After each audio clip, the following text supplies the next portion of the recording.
donc on va démarrer, d'accord? Donc, je vais présenter un petit peu l'Organisation sioniste mondiale et le département promotion de l'ALIA dont j'ai fait partie. Et donc, je m'appelle Yasmine, je travaille pour le département promotion de l'ALIA. Et notre activité en France, c'est surtout voilà, l'apprentissage de l'hébreu à travers les Ulpanim. On a 150 classes d'Ulpan. Et là, on est en pleine inscription pour les Ulpanim. Donc, toutes les informations sur notre site internet, je vous indiquerai tous nos coordonnées sur le chat. Et on a des conférences en présentiel et en Zoom, et qui portent sur des thèmes très, très divers, liés à la vie, soit à l'histoire juive et les fêtes et les événements qui se passent en Israël, et aussi à des aspects plus pratiques liés à la vie en Israël. Et ce soir, on a le plaisir d'avoir à nouveau avec nous Nathalie Ohana qui est coach. Et pourquoi on a décidé de faire cette série de conférences? Parce que tout le monde sait que bon, pour pouvoir faire son alia, il faut apprendre l'hébreu, il faut trouver son emploi en Israël. Mais il y a aussi des barrières qu'il faut surmonter, qui sont les barrières mentales. C'est un changement de mindset. Et on considère que c'est une barrière qui est aussi important que de parler l'hébreu ou de trouver un emploi en Israël. Et donc, on a décidé de faire cette série de conférences avec Nathalie Ohana. Et merci beaucoup, Nathalie, d'avoir accepté notre invitation. Merci. Et voilà, donc, comme je vous ai dit, on est en pleine inscription pour les Ulpanim. On prépare aussi l'examen psychométrique pour ceux qui ont des enfants qui vont aller faire leurs études en Israël, ou qui pensent faire leurs études un jour en Israël.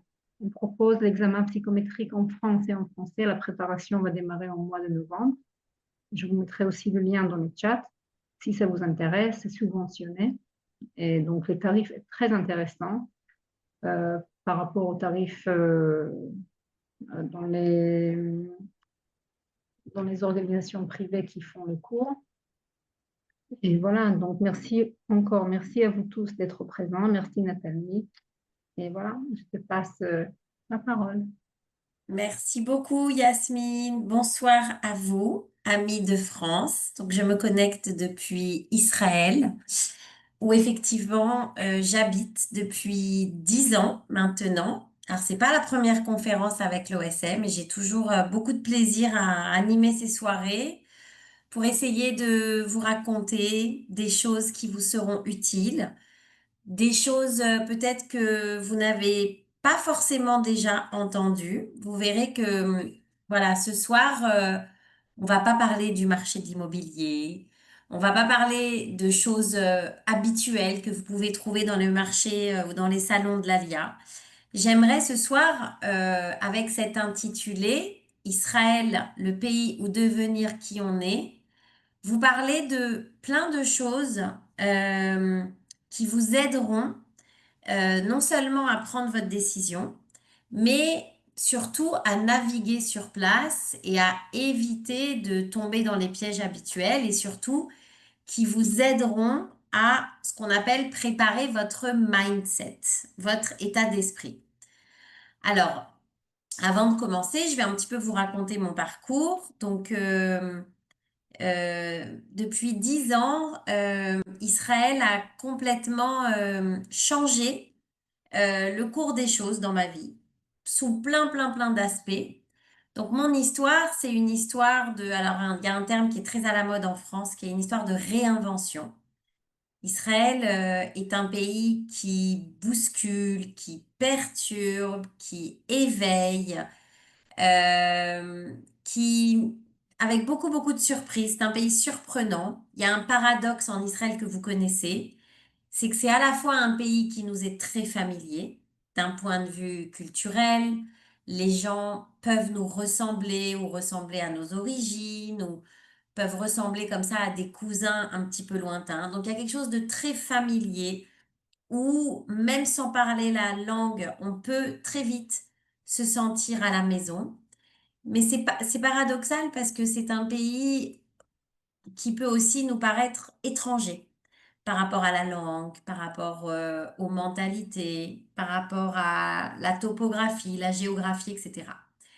Et j'ai choisi ce thème, Israël, le pays où devenir qui on est, parce que avant tout, pour moi, l'ALIA, le fait de venir en Israël, vous permettra, à vous juifs de France, de diaspora, d'être d'un point de vue identitaire complètement vous-même. Alors, quand je vous dis d'un point de vue identitaire d'être vous-même, c'est pas uniquement en tant que juif. Pour moi, c'est pas assez. C'est d'être complètement vous-même en termes de personnalité, en termes de qu'est-ce que vous faites dans la vie, voilà, en termes de pratiques religieuses, de où vous avez envie d'habiter, de qui vous avez envie de fréquenter. Et c'est ça l'intérêt d'Israël. Alors, euh, moi, donc, je suis arrivée il y a 10 ans. Je parlais l'hébreu pas mal parce que j'avais préparé. C'était ma seule manière à moi de préparer mon alia. C'était de prendre des cours d'hébreu à Paris. Donc, je suis arrivée et les choses étaient quand même assez, voilà, je comprenais ce qui se passait, je pouvais répondre. C'était pas un très grand hébreu, mais ce qui me permet de démarrer. Je suis arrivée à l'âge de 35 ans avec mon mari et mes 3 enfants qui étaient petits à l'époque. Et on va dire que j'avais à Paris une carrière à l'international dans l'industrie de la beauté. Et je n'avais pas une idée très précise de ce que j'allais faire en Israël. Et ce qui s'est passé en fait, c'est que je me suis laissée porter par le pays. J'ai écouté mes envies et quand je suis arrivée en Israël, j'ai compris que la carrière que j'ai construite en France, que j'avais construite en France, telle que je l'avais construite, c'était plus exactement ça que j'avais envie de faire en Israël. C'est-à-dire que inconsciemment ou consciemment, je me disais que si j'avais fait ce grand saut-là, c'était aussi pour me développer, me découvrir et explorer des nouveaux pans comme ça de vie d'un point de vue professionnel, mais pas que je n'aurais pas pu explorer en France. J'aurais pas pu pourquoi? C'est pas parce qu'en France on peut pas, c'est tout simplement parce que j'avais une vie linéaire en France. J'avais une vie sur des rails, avec une carrière, avec un milieu dans lequel j'évoluais. J'habitais à Paris. Et donc, c'est moins évident d'avoir autant de changements dans une vie, de se transformer de la sorte, que de déconstruire tout, d'arriver dans un pays dans lequel on doit tout reconstruire. Et c'est au moment où on va se mettre à reconstruire cette vie que on va se mettre à rechoisir les briques les unes après les autres de ce qui nous convient. Donc moi, mon parcours, c'est un parcours de transformation. C'est ce qu'on appelle un processus de transformation et c'est ce que je vous souhaite parce qu'il n'y a pas plus beau dans la vie que d'avoir le sentiment de naviguer, d'explorer et d'être en perpétuelle transformation où on va se découvrir, où on va tout le temps apprendre, où on va, euh, voilà, on va se mettre à se former à des nouvelles choses, on va écouter ses envies, on va rencontrer des nouvelles personnes et on va être extrêmement ouvert. Donc, on va en parler de ce processus-là. Mais en tout cas, moi, je suis passée de directrice donc commerciale dans l'export à, au début, j'ai fait la même chose en freelance pour des marques israéliennes. Et puis, peu à peu, donc, on dit en hébreu qu'on a roulé, idgalgalti, comme ça. Donc, j'ai roulé pour devenir coach aujourd'hui, pour accompagner plus de 100 personnes à se reconvertir professionnellement, à comprendre quelles sont leurs compétences, qu'est-ce qui peut intéresser des employeurs israéliens au niveau de leur domaine, de leur expérience professionnelle. Et puis, au-delà du coaching, je me suis mise à écrire des livres, à faire du théâtre, à devenir professeur de théâtre, puis professeur de théâtre en hébreu. Puis j'ai rejoint une troupe de théâtre en hébreu. Et aujourd'hui, je peux dire qu'après 10 ans, j'ai voilà un pied dans la société israélienne avec un hébreu que je parle bien, avec des amis israéliens, fréquenter des Israéliens, faire des choses avec eux. Et en même temps, je maintiens ce contact avec la France en essayant d'être un pont entre les Juifs de diaspora et ce qui se passe en Israël. Donc vous voyez que entre ce que je faisais en France, ce pourquoi je suis venue en 2015 et ce que je vous raconte aujourd'hui, il y a presque plus rien de commun, c'est-à-dire que je ne fais plus du tout de business, je ne suis plus dans l'industrie de la cosmétique, et beaucoup de choses ont évolué et changé pour moi. Voilà, donc là, je vais revenir au thème. Euh, Israël, le pays où devenir qui on est. La première des choses que je dis souvent dans ces conférences-là, c'est qu'à l'époque du Rav Kook, dans les années 1900, le Rav Kook, quand on a initié le mouvement sioniste, vraiment au tout début du siècle, il disait qu'il y avait trois manières d'être appelé vers la terre d'Israël. Il appelait ça les trois chauffards. Alors le premier chauffard, donc le premier appel qu'on peut entendre et qui correspond peut-être à ce que vous êtes en train d'entendre, c'est l'appel, c'est le fait de ressentir qu'on a besoin d'aller se réfugier en Israël. Donc c'est un appel qui est en résonance avec peut-être on se sent en danger, on se sent en insécurité, on se sent en inconfort identitaire. Ça peut être quelque chose que vous avez ressenti très fort maintenant par rapport à tout ce qui se passe en ce moment en Europe. Ça peut être quelque chose que vous avez ressenti depuis le 7 octobre. Et puis ça peut être quelque chose que vous avez toujours ressenti mais que vous n'aviez pas formulé. Et donc voilà, l'idée que Israël est un État refuge pour vous, dans lequel allez vous protéger, euh, bah, c'est ce qu'on appelle le premier chauffard. Le deuxième chauffard, donc un appel comme ça qu'on va entendre, mais qui va sonner un petit peu plus fort. On appelle ça le chauffard intermédiaire.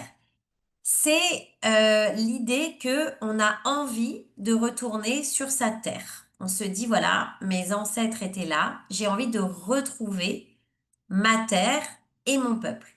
Donc vous voyez que le premier chauffard, c'est un peu des raisons, on va dire, extérieures à vous. On nous chasse de France, ça se passe pas bien, je me sens plus bien avec mes amis non juifs, avec mes voisins, dans ma ville, etc. Le deuxième chauffard, c'est des raisons déjà positives. J'ai envie. J'ai envie d'initier un mouvement pour retrouver ma terre et mon peuple. Et le Rav Kook nous dit, le troisième chauffard qu'on peut entendre en diaspora, c'est le chauffard, vous l'avez compris, le plus fort, au son le plus audible. C'est peut-être le chauffard d'ailleurs qu'on va entendre la semaine prochaine pour Rosh Hashanah. C'est l'idée que en Israël, on va retrouver son identité, mais totale. Pas que la terre, pas que la religion, pas que le peuple, tout. Et c'est ça qui m'a donné envie de choisir cet intitulé pour la conférence. C'est l'idée que en Israël, vous allez pouvoir devenir exactement qui vous êtes. Alors, c'est un grand projet de devenir qui on est. C'est même le projet de tout juif. Voilà, deviens qui tu es. C'est une injonction. Et j'estime que devenir qui on est, c'est finalement ne plus avoir besoin de porter des masques. C'est ne plus se cacher. C'est dire ce qu'on a envie de faire la tête haute. C'est assumer qui on est pleinement. C'est finalement faire ce qu'on dit et dire ce qu'on fait et ressentir une espèce d'alignement, de fierté. Et ça correspond vraiment au troisième chauffard qui nous permet d'être la même personne en toutes circonstances.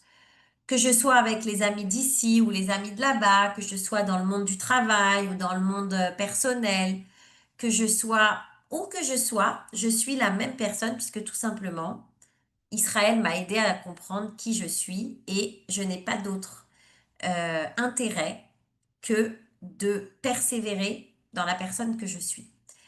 Voilà, donc vous avez compris, ce soir, je vais essayer de vous expliquer euh, pourquoi il y a des aliotes qui marchent, pourquoi il y a des aliotes qui marchent pas, quelles sont les difficultés en Israël, quelles sont les compétences à mobiliser, et qu'est-ce que vous, en étant encore en France, que votre projet d'Alia soit pour dans un mois, 6 mois ou plus longtemps, qu'est-ce que vous pouvez travailler déjà? À quoi vous pouvez penser? Qu'est-ce qui va commencer comme ça à bouillonner en vous? Alors, comme je vous l'ai dit en introduction, le fait de devenir israélien, ben, évidemment, quand vous allez arriver à l'aéroport de Ben Gurion, on va vous donner une carte d'identité. On va vous donner un numéro d'identité, une Teudat Zéhout. Et ce numéro-là, il va vous accompagner toute votre vie en Israël. Mais c'est pas parce qu'on va vous donner un numéro ce jour-là que en un jour vous allez devenir israélien. Devenir israélien, c'est un processus. C'est quelque chose qui se dessine en vous tous les jours, petit à petit. Et la difficulté, c'est déjà, est-ce que vous pouvez démarrer ce processus sans être ici? C'est une vraie question. Et puis, comment vous allez imaginer ce que va être votre alia, à quoi va ressembler ce processus, quelle personne vous allez devenir sans être ici? C'est ça la difficulté. Alors, il y a quelque chose de commun à nous tous, qu'on se soit, voilà, d'où qu'on vienne, etc. C'est que il y a des, il y a des choses, il y a des choses qui ont un rapport avec les mentalités israéliennes et qui sont parfois en contradiction avec notre manière à nous de vivre en France, d'avoir été éduqués à l'occidental, à la française, qui peuvent aussi avoir un rapport avec votre âge, votre génération, votre milieu social, l'origine de vos parents. Et c'est de ça dont on va parler ce soir. Alors, comme je vous l'ai dit, moi, quand je suis arrivée en Israël au début, j'ai un peu fait des choses en rapport avec mon domaine d'expertise, qui était l'industrie de la cosmétique et de la beauté. Je me suis adaptée dans le sens où j'ai travaillé pour des marques israéliennes. Et puis, au bout de quelques années, comme moi-même, j'étais en train de me renouveler, de me reconvertir, de me réinventer, comme on dit, ben en fait, c'est devenu mon métier. Donc, ça veut dire que j'ai accompagné aujourd'hui plus de 100 personnes. Il y a des personnes qui vivent encore en France, il y a des personnes qui vivent en Israël, il y a des personnes qui vivaient en Israël et qui finalement ont compris que ce pays n'était pas fait pour eux. Et puis, il y a des personnes qui étaient en France, qui ont suivi mes programmes et qui ont décidé de faire leur alia. Alors, la première des choses que je voudrais partager avec vous, c'est qu'à partir du moment où vous allez lâcher vos acquis, vous allez sortir de ce qu'on appelle votre zone de confort. Vous allez lâcher quelque chose sans savoir ce que vous allez tenir en arrivant. Eh bien, en fait, la première des compétences qu'on va vous demander en Israël, c'est tout ce qui a trait à l'intelligence émotionnelle. C'est-à-dire que Israël est un pays qui demande beaucoup, beaucoup de flexibilité. Vous allez être finalement comme un chat qui va apprendre en toutes circonstances à retomber sur ses pattes. Et je peux vous dire que c'est un sport quotidien en Israël. D'abord parce que bah, c'est un jeune pays. C'est un pays qui est soumis à énormément d'aléas, comme vous le savez. Mais alors, en ce moment, encore plus, avec l'effet du 7 octobre, avec la guerre en Iran, mais pas que, avec le fait que le pays est en énorme transformation au niveau euh, de son tissu économique, avec le fait qu'il y a l'intelligence artificielle qui modifie tout, chez vous comme chez nous, mais chez nous encore plus parce qu'on est le pays de la technologie, eh bien, tout bouge en permanence. Donc la première des choses, c'est la flexibilité. C'est votre capacité d'être en mouvement constant. C'est finalement de ne pas subir cette transformation dont je vous ai parlé, mais de la vouloir, de presque vous-même être dans une posture de vouloir vous transformer. Ça veut dire être tout le temps extrêmement créatif. Ne pas prendre les choses telles qu'elles sont. Ne pas être dans un mode comme ça de rigidité ou de résistance par rapport à ce qui existe, mais plutôt comprendre que les choses ne sont pas comme vous pensiez qu'elles seraient et de vous poser toujours cette même question. Qu'est-ce que je fais avec ça? Donc, Israël, moi, m'a personnellement appris à être dans une posture d'acceptation. Les choses ne sont pas comme je veux. Elles sont telles qu'elles sont. Mais ce qui va faire que je vais bien les vivre ou pas, que je vais réussir ou pas, c'est qu'est-ce que j'en fais? Comment je les transforme et comment je les transforme dans le sens qui est le mien. Vous me suivez? Donc ça, c'est ce qu'on appelle l'intelligence émotionnelle. C'est ce qu'on appelle la créativité. Et je vous donnerai des exemples de créativité tout à l'heure. C'est l'idée que, imaginez que en France, on a deux modes de travail. On a le mode du salariat, où on va être guidé par un patron, par une équipe, qui va nous donner des tâches quotidiennes, et on va avoir un salaire fixe tous les mois. Et puis vous avez à côté de ça en France les indépendants, les freelances, qui eux doivent créer leur travail, qui doivent aller chercher les clients, qui doivent tous les matins se demander sur quel projet ils vont travailler, qui doivent faire des arbitrages entre ce qui est rentable et ce qui n'est pas rentable, entre les clients qui leur rapportent de l'argent et les clients qui sont pas souhaitables, qui doivent élaborer leur propre stratégie. Vous voyez bien cette différence? Eh bien, vous voyez que dans un premier cas, quand on est salarié, on a une attitude plutôt passive. Et quand on est un indépendant, si je caricature, on a une attitude proactive. Eh bien, en Israël, si vous voulez bien vivre votre alia et votre intégration, il va falloir toujours adopter une attitude proactive. Ne jamais être dans l'attente qu'on s'occupe de vous, mais tout de suite comprendre de quoi vous avez besoin, où vous devez aller et le signifier. Dire aux gens, j'ai besoin de, je veux, j'ai besoin de rencontrer des gens dans tel domaine. Voilà. Et c'est comme ça que vous allez être dans une posture d'ouverture permanente.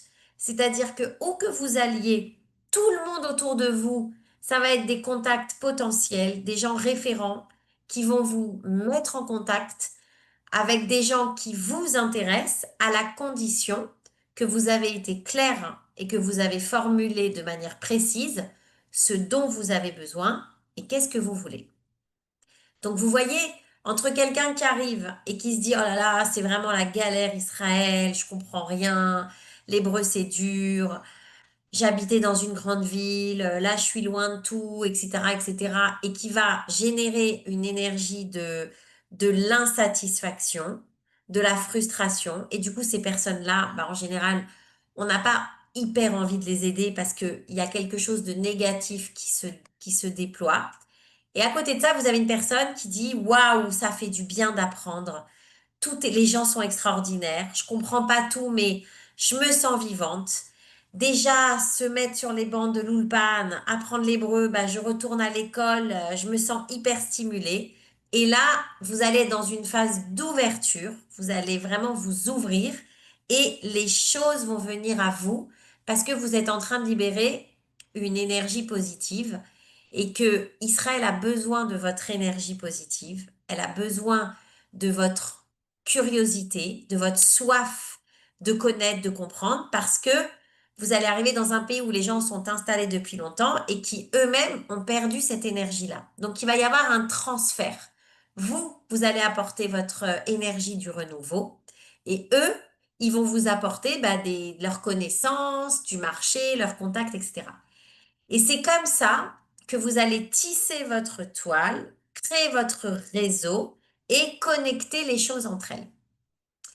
Donc la première des choses qui est vitale, c'est de ne pas arriver avec la sensation d'avoir des acquis, mais de se dire je ne suis qu'à un stade de potentiel et de n'avoir qu'une hâte qui est que ce potentiel se révèle, quel que soit votre domaine, que vous soyez là parce que vous voulez reconstruire votre carrière et que vous avez besoin de travailler, ou que vous ayez à cœur d'avoir une retraite intéressante où vous allez vous développer, ou que vous soyez salarié en France et que vous vous disiez, ben, j'ai envie de prendre l'activité que j'avais en France et de la développer en freelance.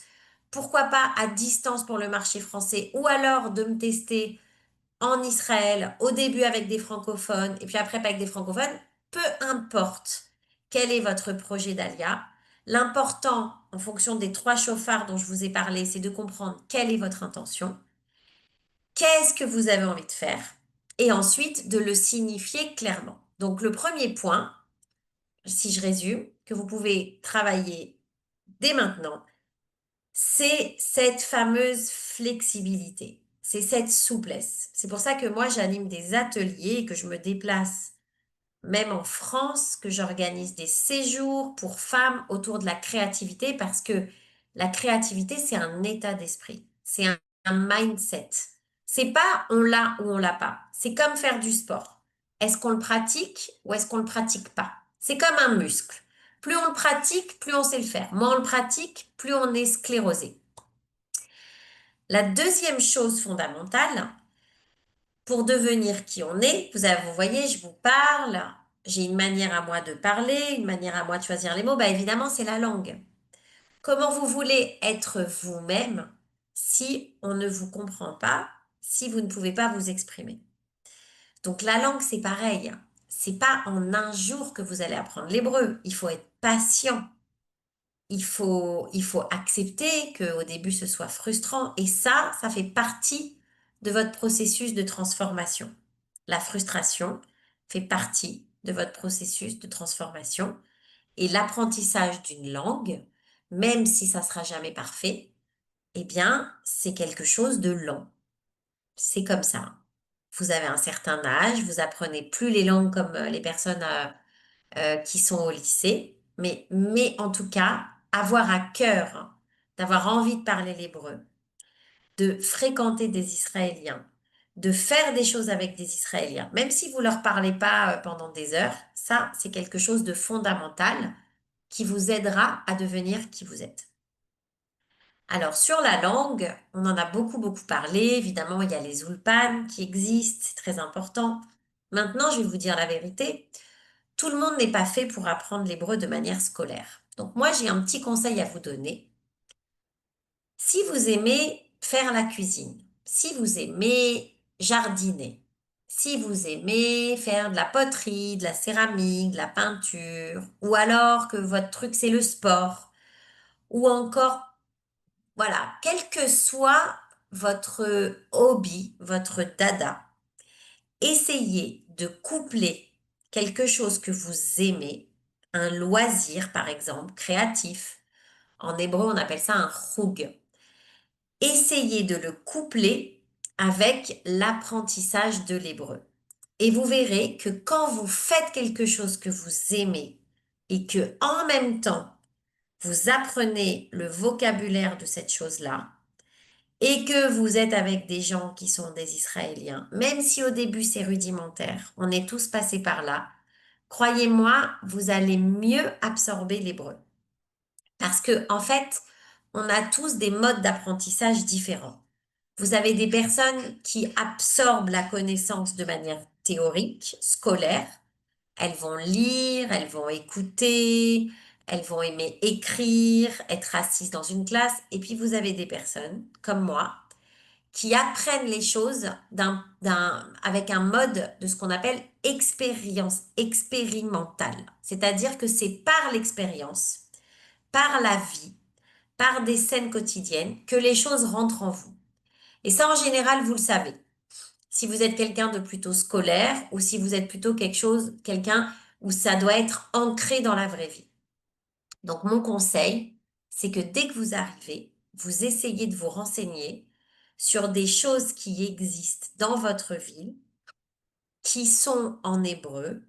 Au début, vous allez parler avec les mains, vous allez parler le français, vous allez parler l'anglais, vous allez baragouiner. Et après, votre oreille, c'est comme l'oreille musicale, elle va s'habituer. De telle sorte que si à côté de ça, vous avez l'ulpan, eh ben, il va y avoir un effet d'accélération. Donc, le travail de la langue, il est fondamental. Moi, c'est ce qui m'a permis de faire du théâtre en hébreu, de rejoindre une troupe de théâtre en hébreu et in fine de fréquenter des Israéliens. Et c'est vraiment quand on arrive à avoir un pied dans le monde israélien que je pourrais dire qu'on devient qui on est. Pourquoi? Parce que on ne vient pas en Israël pour rester dans un ghetto. On vient en Israël pour profiter pleinement du pays. On vient en Israël pour raconter aux Israéliens qui on est, même si notre histoire s'est passée en France. On vient en Israël pour respirer ce pays, pour se mêler à sa culture. Alors dans les premières années, ça sera peut-être aller dans un concert en plein air, écouter des musiques israéliennes, ne rien comprendre, mais sentir qu'on en fait partie. Dans les premières années, ça sera prendre le train, prendre le bus et observer les gens et s'étonner de certaines choses. Et puis après, ça sera de plus en plus, en plus, en plus. Mais il faut être patient. La troisième chose, donc la première chose, je vous ai dit, c'est la flexibilité, tout ce que j'appelle l'intelligence émotionnelle, la souplesse, la créativité, l'ouverture d'esprit, la capacité à accepter les choses telles qu'elles sont. La deuxième chose pour devenir qui on est, c'est la langue, c'est les codes culturels, c'est les mœurs, les mentalités. Tout ça, vous n'allez pas l'apprendre dans un livre d'histoire. Vous allez le vivre, vous allez vous en amuser, vous allez observer les choses, comprendre, faire des liens, comment ça marche. Et ça, c'est passionnant. Et la troisième chose, pour ceux et celles qui ont vraiment envie d'apporter, de contribuer, de travailler, de vous reconvertir, eh bien, tout simplement, c'est comprendre quels sont vos talents, quelles sont vos compétences. Israël est un pays de compétences, est un pays extrêmement compétitif, avec des gens qui viennent du monde entier, qui sont souvent des gens qui sont extrêmement bien formés, qui ont fait partie des meilleures universités du monde. Je pense en particulier à l'ALIA qui vient de Russie, des États-Unis, d'Afrique du Sud, d'Angleterre, de France, du Brésil, etc., etc., qui sont des pays extrêmement développés. Et donc, bah, quand vous allez arriver, il faut pas croire que si c'est un peu ric-rac et que vous n'êtes pas formé à des nouvelles choses ou que vous avez vécu sur vos acquis pendant très longtemps en France, ben, il va y avoir une période où vous allez comprendre qu'il faut vous remettre à la page. Et ça fait partie du processus permanent de transformation dont je vous ai parlé. Et ce processus de transformation-là, alors évidemment, il est intense pour nous qui venons de France, mais sachez que même pour les natifs, pour les Israéliens natifs, pour ce qu'on appelle les tsabarim, eux-mêmes sont toujours en train de se former, d'évoluer, d'apprendre, etc. Parce que c'est un pays jeune qui ne repose que sur la matière grise et que sur les compétences et que sur l'expertise. On n'a pas de pétrole, mais on a des idées et on a des compétences. Donc ça, dès maintenant, depuis la France, vous avez un vrai travail à faire et moi, je serai prête à vous aider. On vous parlera avec Yasmine des ateliers qu'on va mettre en place pour vous aider à faire ce travail-là, qui est un travail vraiment fondamental. Il est extrêmement important de comprendre votre singularité. Qu'est-ce qui vous rend unique? Quelle est l'expertise qui est reconnue par vos pairs?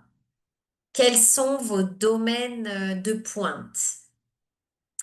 Et c'est pas tout. Il s'agit pas uniquement de comprendre quels sont vos talents et quelles sont vos compétences.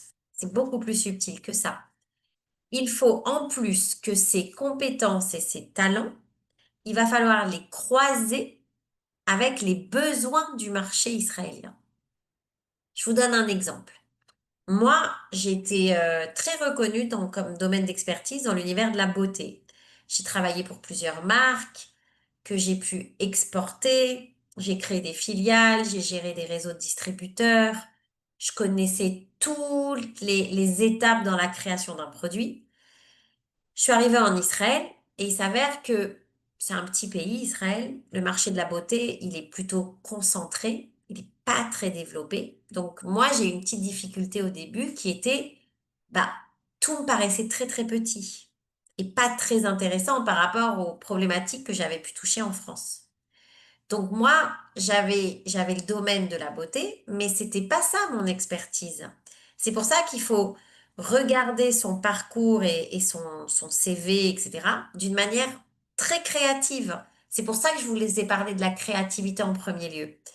Parce qu'en fait, ce qui était intéressant, moi, dans mon parcours, même si je ne l'ai pas poursuivi, c'était ma capacité à faire du commerce avec l'étranger et à parler plusieurs langues.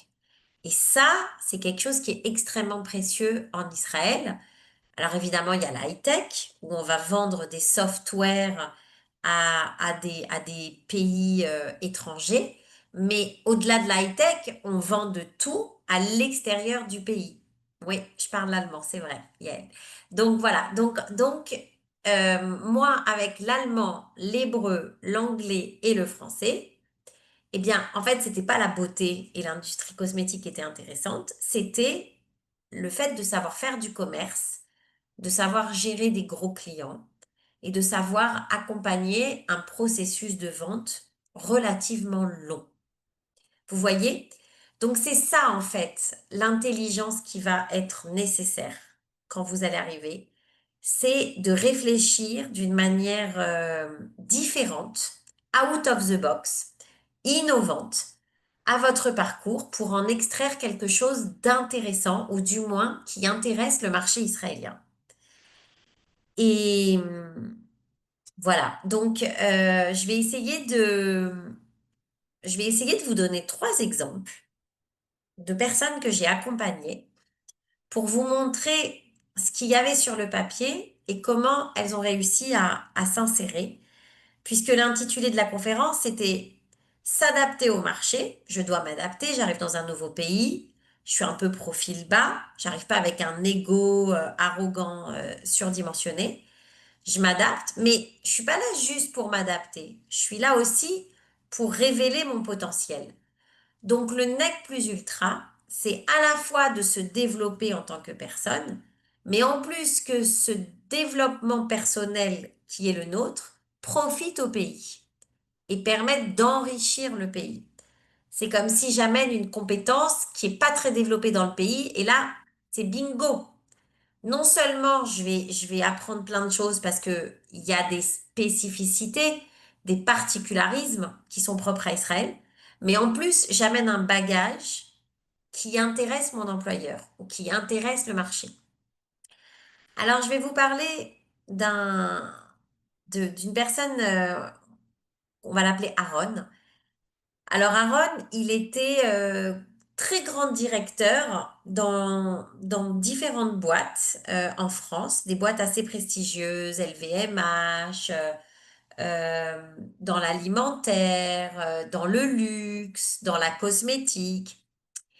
Et il était directeur marketing et puis il était aussi DG, directeur général de plein de boîtes euh, en France. Puis il est arrivé en Israël. Alors au début, bah, il a trouvé tout de suite un très bon poste dans une société locale. Mais finalement, comme Aaron, il avait l'habitude de développer des très très gros projets en France, des choses avec beaucoup d'envergure, au bout de quelques mois, ça lui a semblé assez étroit, assez limité. Et figurez-vous que lui, eh bien, en France, il avait une très bonne connaissance des marques, du tissu industriel français. Je vous passe les détails, mais au bout de quelques années, il a quitté la boîte dans laquelle il avait été directeur marketing et il est devenu freelance, c'est-à-dire que il a réussi à comprendre que ce qui pouvait être vraiment porteur pour lui en Israël, c'était apporter des marques étrangères qui n'existaient pas en Israël et de les aider pour s'insérer sur le marché israélien. Donc, vous voyez le shift qui a été fait entre je suis salarié en France, je suis directeur marketing, je suis DG. Donc, le premier réflexe qu'on a, c'est de dire, bon, bah, je veux faire la même chose en Israël. Sauf que c'est très rare que ça marche, le fait de faire copier-coller, pour plein de raisons. D'abord, les salaires sont pas les mêmes, il y a l'aspect culturel, la langue, il y a le fait que ben, peut-être que les secteurs sur lesquels vous avez travaillé en France ne correspondent pas à Israël, etc. Mais ce qui est important, c'est pas ça. Ce qui est important, c'est d'extraire le savoir-faire. C'est ça que j'appelle les compétences. ce que vous savez faire. Et quand vous comprenez que, ben, en fait, vous savez gérer des marques, vous savez gérer des gros projets, et Israël a envie de se développer parce que le niveau de vie augmente et que on a de plus en plus envie de tout trouver en Israël et d'être de moins en moins limité aux marques israéliennes.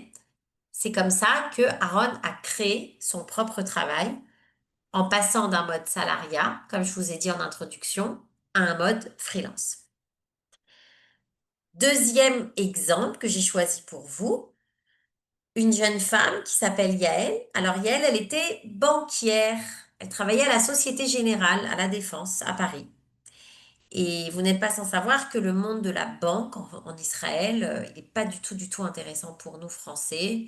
C'est plutôt très, très plan-plan, très un peu ambiance fonctionnaire, avec des gens qui sont là depuis longtemps. Et puis, bah, manque de peau, il y a une tendance de fond qui est la même en Israël qu'en France, c'est qu'on essaye dans les banques d'avoir de moins en moins de banquiers. Il y a de moins en moins de guichets et tout est automatisé avec des applications, avec le digital. Donc, quand elle est arrivée ici, il y a elle, et qu'elle a dit, ben, moi, je suis banquière, hormis le fait de savoir gérer le travail en lui-même, c'était pas du tout un secteur porteur. Et puis, avec la langue, c'était trop compliqué. Il fallait beaucoup de réseaux pour entrer. C'est très, très protégé comme ça.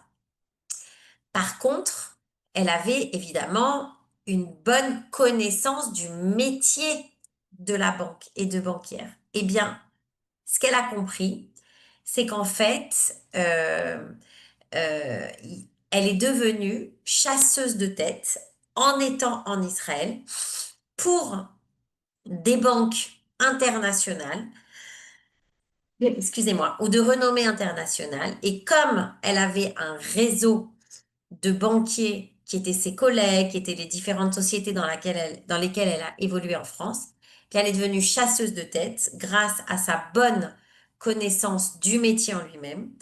Au début pour des clients français, donc elle travaillait depuis Israël mais pour des clients français. Et puis peu à peu, elle s'est développée, elle a développé plusieurs secteurs qui n'étaient plus que la banque. Elle est devenue chasseuse de tête en Israël.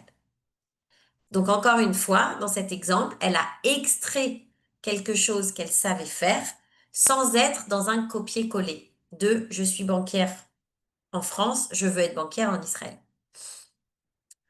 Dernier exemple que je voulais partager avec vous. On est dans un cas qui ressemble plutôt au mien, qui est un cas qui peut vous arriver, et je vous le souhaite, de reconversion totale. Je faisais un métier.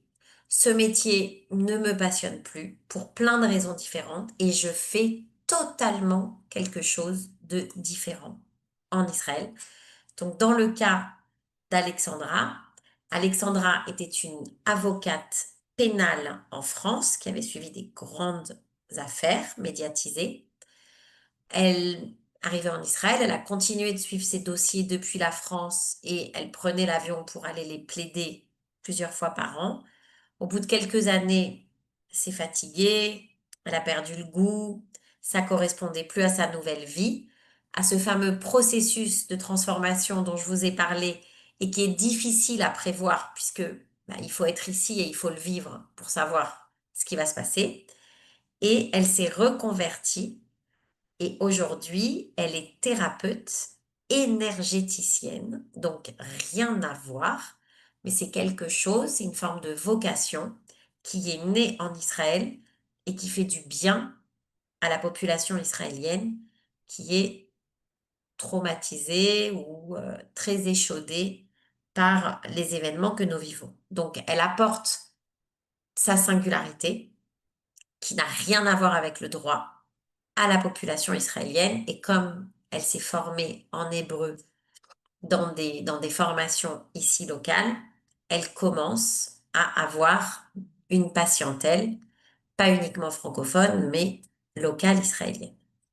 Donc vous voyez, dans ces trois exemples, on a une personne qui était salariée, qui est devenue freelance, mais qui a créé son travail, qui a inventé, qui s'est dit, mais en fait, je sais faire quelque chose, ça manque en Israël, je le fais. On a une autre personne qui a changé de braquet, des banquières, elle est passée de l'autre côté, elle s'est mise à recruter des banquiers, chasseuses de tête, parce qu'il y avait un vrai besoin. Et troisième exemple, une reconversion totale. Je suis avocate, je deviens thérapeute. J'ai beaucoup de cas de pharmaciens, par exemple, qui sont totalement reconvertis. Voilà, il y a beaucoup, beaucoup de métiers où il y a beaucoup, beaucoup de reconversions parce que pour plein de raisons différentes que je ne vais pas détailler ici, euh, c'est des métiers qui correspondaient à une vie française, mais qui correspondent pas, tout simplement, soit aux besoins du pays, soit à la personne qu'on a envie de devenir ici, dans ce fameux alignement identitaire. Voilà. Euh, Tout ça pour vous dire que il y a plusieurs choses qu'on peut faire ensemble. Pour les personnes d'entre vous pour lesquelles ça résonne ce que je dis, soit parce que ça correspond à des choses que vous vous êtes déjà dit tout seul et vous en êtes convaincu, soit parce que vous sentez que le mindset, la transformation, le fait de d'apprendre à être flexible, bah, c'est des choses qui vous parlent et dont vous avez besoin, sur lesquelles vous avez besoin de travailler. Euh, Avec Yasmine, on a eu l'idée de découper tout ce que je vous ai dit en 5 parties. Alors, moi, j'ai un programme de coaching que j'anime depuis plus de 5 ans, qui est un programme très, très dense. Et en fait, j'ai essayé d'extraire de ce programme des choses qui sont vraiment propres à Israël et au fait de venir de France et de faire votre alia. Donc, en fait, je vais vous partager ça. C'est très, très simple. Donc, ce qu'on vous propose, c'est 5 ateliers. Un premier atelier qui sera un atelier vraiment pour poser les bases, pour comprendre au fond pourquoi vous allez venir en Israël et vous verrez que clarifier ses motivations, son intention, son projet, développer une vraie vision de ce qu'on a envie de faire ici, pourquoi on a envie de faire, qu'est-ce qui nous manque en France, etc. Ça permet de gagner beaucoup, beaucoup de temps sur place. C'est-à-dire qu'on va pas tourner en rond. On va être finalement dans ce que je vous ai dit tout à l'heure, quand on est clair, qu'on arrive. Israël, c'est un pays direct. On n'a pas le temps. On est dans une urgence. Une urgence de vivre, une urgence de se réaliser, une urgence de gagner sa vie. On n'a pas de temps à perdre.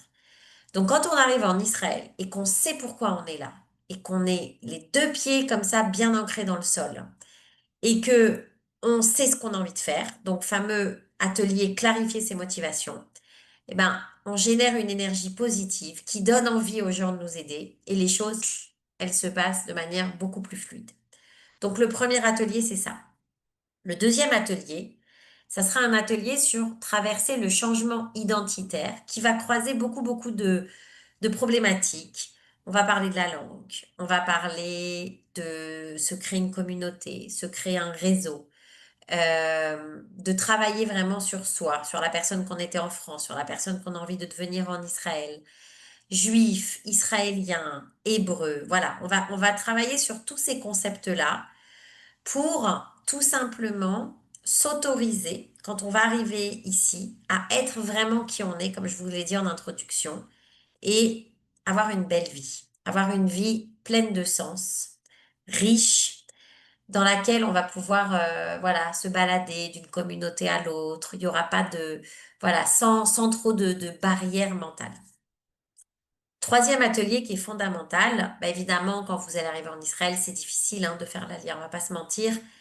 Vous allez être confronté à vos peurs, à vos blocages, à vos doutes, à vos incertitudes. Et là-dessus, il y a un énorme travail à faire pour lever ces choses-là. On dit en hébreu, le mot doute, c'est le safek. Donc, on dit en hébreu que le safek, c'est Amalek. C'est-à-dire qu'en gros, nos doutes deviennent nos pires ennemis sur place. C'est dommage. C'est comme si vous arrivez avec des petits ennemis à l'intérieur de vous, alors que les choses sont déjà super compliquées à l'extérieur. Ben voilà, il faut travailler là-dessus. Il faut prendre confiance en soi. Il faut travailler sur son estime de soi. L'idée, c'est pas de se surestimer et de se dire qu'on est invincible et qu'on peut tout, mais c'est voilà, de comprendre comment on fonctionne et de savoir bien se piloter et surtout apprendre à gérer l'incertitude. C'est pas parce qu'on sait pas ce qui va se passer demain qu'on est obligé de rentrer dans un état de panique. Le fait de pas savoir ce qui va se passer demain, ben, ça a aussi des bons côtés. C'est que on va se laisser surprendre par des choses. On va, voilà, mais à condition, comme je vous l'ai dit, d'être très ouvert au changement et prêt à se transformer. Le quatrième atelier, on va faire plein de jeux de rôle, de simulations autour de la communication. Vous verrez que la communication, ça va bien au-delà de la langue. C'est l'idée que Israël, c'est un pays direct. Il y a des choses qui vont vous choquer. C'est dommage que ça vous choque. C'est pour ça que c'est intéressant de préparer parce que si on voit des choses très concrètes ensemble, ben, quand vous serez ici, vous direz, ah bah oui, bah, nous, on l'a travaillé en atelier, ça me choque pas, c'est normal. C'est pas que, on m'a agressé ou qu'on me veut du mal, c'est un code. C'est un code culturel, comme il y a des codes culturels en France qui s'apprennent. Alors vous les avez pas appris parce que comme moi, vous êtes né en France, donc c'est des choses qui sont intégrées, qui font partie de vous. Mais imaginez que quelqu'un qui vient de l'étranger arrive en France, bah, lui aussi, il va être heurté, choqué par certaines choses qui pour nous sont normales. Et le cinquième atelier, c'est ce que je vous ai raconté un petit peu ce soir à travers quelques profils comme ça des gens que j'ai accompagnés.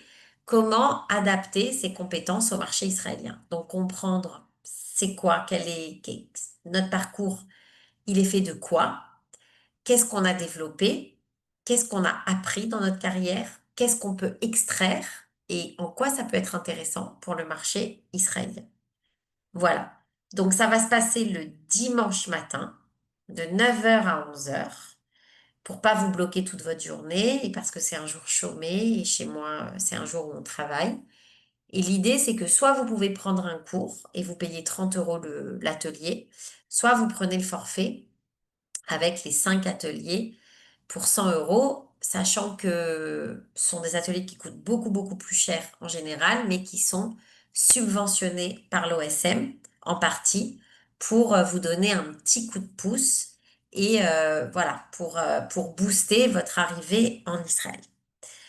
Voilà. Et à côté de ça, pour les femmes qui sont là, si vous avez envie de travailler sur votre créativité, sur votre souplesse, sur votre ouverture d'esprit. Moi, je viens en France en novembre animer un séjour pour femmes de 2 jours et 2 nuits, du 16 au 18 novembre en Normandie, où je vais amener mon Israël à un groupe de femmes. Et voilà, ça va être un espèce de voyage comme ça qui va clairement servir le propos que je vous ai présenté ce soir. Si vous êtes intéressé, vous pouvez me contacter, me trouver sur les réseaux sociaux, Facebook, Instagram ou mon site internet que je vais vous écrire ici. Voilà. Alors maintenant, je suis à votre disposition si vous avez des questions. Donc, s'il y a quelqu'un qui souhaite prendre la parole, qui lève la main en bas, il y a le bouton React. Oui, il y a une dame qui est dans la Et- rue. Ah, c'est Sylvie. Ok. ok. Ah, Et sinon, alors, j'ai mis le lien pour l'inscription aux ateliers sur le chat. oui. Donc, vous pouvez vous inscrire. Et sinon, demain, je vais envoyer un email, demain ou après-demain, avec le replay et le lien pour toutes les personnes qui étaient inscrites et qui ne sont pas présentes là ce soir aussi. Et voilà. Est-ce qu'il y a quelqu'un qui souhaite prendre la parole? Je suis là pour répondre à vos questions. Même s'il m'indique dans le chat.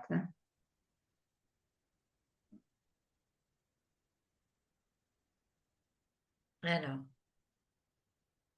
Donc, ce que je vais faire, je vais vous donner la permission d'ouvrir vos micros, puisqu'on n'est pas, on est pas très nombreux. Et voilà, là, vous pouvez activer vos micros, les personnes qui le souhaitent peuvent activer leur micro. Bonsoir, je bonsoir. suis donc Daniela et j'aurais voulu savoir, enfin, que vous nous en disiez plus sur les besoins actuels du marché israélien, les besoins en métier, en termes de métier ou de... C'est très, très vague comme question. Des Euh, catégories, voilà. bah, Les je peux pas vous définitions. répondre comme ça parce que, vous voyez, c'est comme si je vous demande en France, dans quel département ça embauche. C'est très vague. Ce qui se passe en Israël en ce moment, c'est qu'il y a beaucoup, beaucoup de besoins auprès de la personne. C'est-à-dire qu'il y a besoin de soutien auprès de la personne, que ça soit la personne âgée, la personne en situation de vulnérabilité. On a besoin de thérapeutes, on a besoin de psychologues, on a besoin beaucoup dans l'éducation, de professeurs, d'instituteurs. Voilà, mais bon, instituteurs et professeurs, c'est sûr qu'il faut parler couramment l'hébreu. Mais voilà. Et après, vous avez le fleuron en Israël, c'est tout ce qui concerne la vente. La vente, d'avoir des gens qui s'expriment bien, qui parlent bien. Alors vous pouvez faire de la vente pour le marché français, mais des gens qui sont clairs, qui sont fins et qui sont capables de comprendre les besoins d'un client, d'un prospect et de le traduire pour pouvoir vendre des produits, qu'on soit dans l'industrie du high-tech ou dans l'industrie du low-tech, c'est-à-dire dans des biens de consommation usuels. Juste, j'ajoute que pour l'emploi en Israël, il y a aussi, bon, il y a bien évidemment les conseillères d'emploi de l'agence juive. Donc, vous pouvez contacter l'agence juive. Ils ont des personnes qui sont habilitées à donner toutes ces informations-là.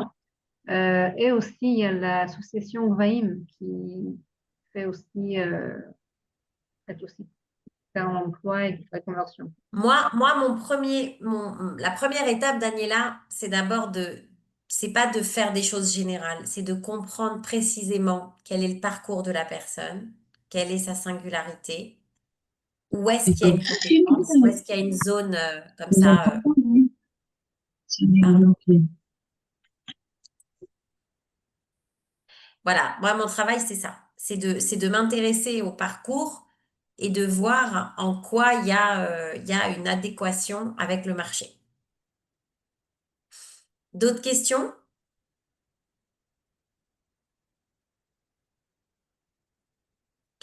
Moi j'ai une question à vous poser. Quels sont vos freins pour venir en Israël? Qu'est-ce qui vous fait le plus peur?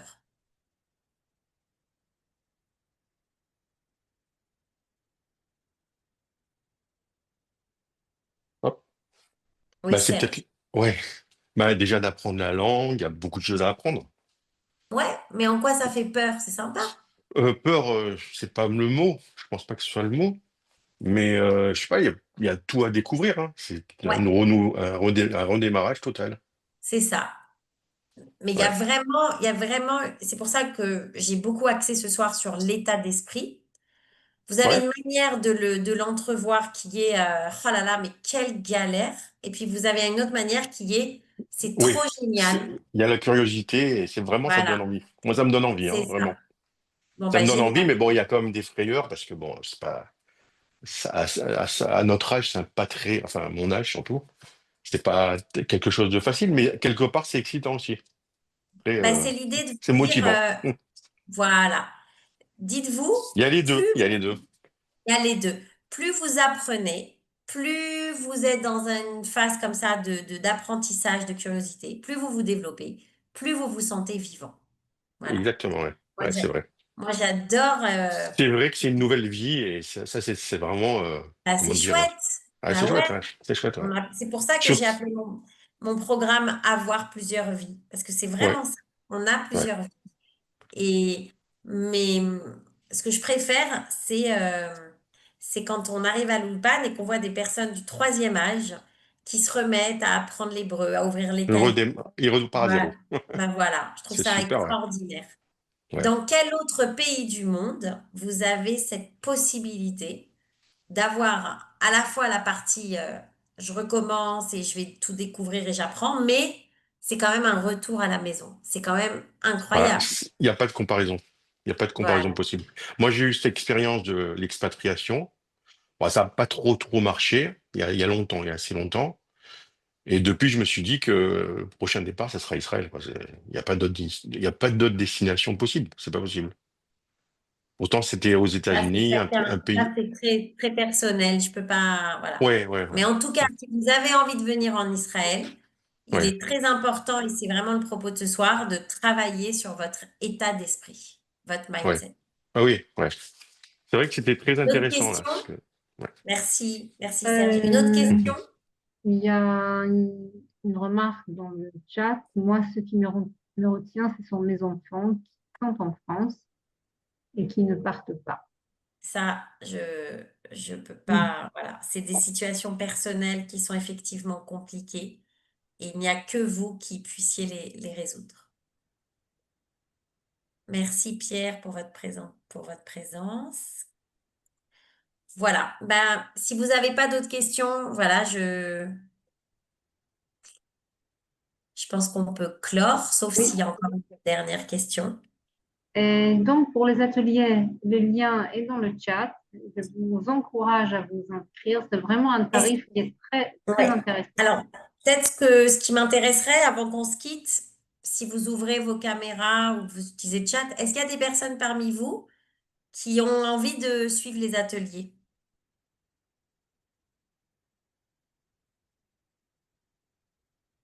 Ouais, une, deux, qui d'autre? Ok. Bon, c'est juste pour, voilà, pour savoir comme on a un prochain départ avec un petit groupe, on a besoin de Euh, savoir. est-ce que tu peux nous envoyer tout ce que tu nous envoies là, les prospectus? Oui, ça va être dans ton mail, je crois, hein, Yasmine. Ah, d'accord, Oui, d'accord, ce ok. sera dans le Ok. mail. Si vous vous êtes Pour les inscrit, ateliers. oui. Et là, il y a le lien sur le chat. Mais je vais faire un mail récapitulatif de tout ce que Ah Voilà. tout qu'on a dit parfait. Avec avec le mail, avec le replay avec- et le lien pour s'inscrire. Voilà. D'accord, d'accord, ok. OK. Bah Excusez-moi, écoute, c'était très les- intéressant en tout cas, vraiment. Ben, s'il vous merci de plaît, votre Ouais. les présence. ateliers, ça sera aussi par Zoom. Oui, ça sera par Zoom parce que je suis en Est-ce que Israël. les ateliers seront... Voilà. D'accord, merci. Alors, je précise quelque chose que j'ai pas précisé, c'est que les ateliers, c'est pas quelque chose où vous allez être passif. Je vais pas vous donner un cours. Les ateliers sont interactifs. Vous travaillez avec moi pendant l'atelier. On est en discussion. Voilà. C'est pour ça que c'est pas quelque chose qu'on va enregistrer et vous envoyer. C'est vraiment du sur-mesure. Voilà. Autre chose? Sylvie, tu veux intervenir? Non, moi, je me suis permise d'écrire dans le chat que j'ai eu la chance de faire le Chaim Rabin avec toi, un des premiers. Ouais, c'est le programme dont je vous ai parlé. Et je suis fan absolue. Et vraiment, vraiment, il faut pas hésiter, il faut foncer parce que Nathalie est géniale. Alors, je veux pas trop dire de choses géniales sur elle parce qu'elle est là et qu'elle m'écoute et que ça va, voilà. Mais vraiment, vraiment, vraiment, ça change la vie, ça change beaucoup de choses. Elle donne beaucoup d'elle. Elle apprend beaucoup, elle apporte beaucoup et voilà, elle est géniale. Et je vous dis ça en étant moi-même coach. Donc, si une coach dit ça d'une autre coach, c'est que vraiment, il y a du niveau.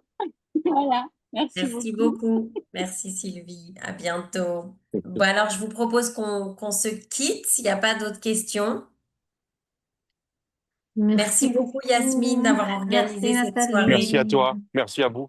Merci. Je vous souhaite beaucoup, beaucoup de Merci Serge. courage. Je vous souhaite une chose, je dis souvent, c'est l'envie d'avoir envie. Quand on a envie d'avoir envie, après tout s'ouvre et on a de l'énergie et voilà, et on peut déplacer des montagnes. Très bien dit. Très bien. Merci à vous tous Merci. et bon Merci courage Nathalie. pour la grève de transport demain, hein. Ouais, courage. Et, ouais. Et voilà.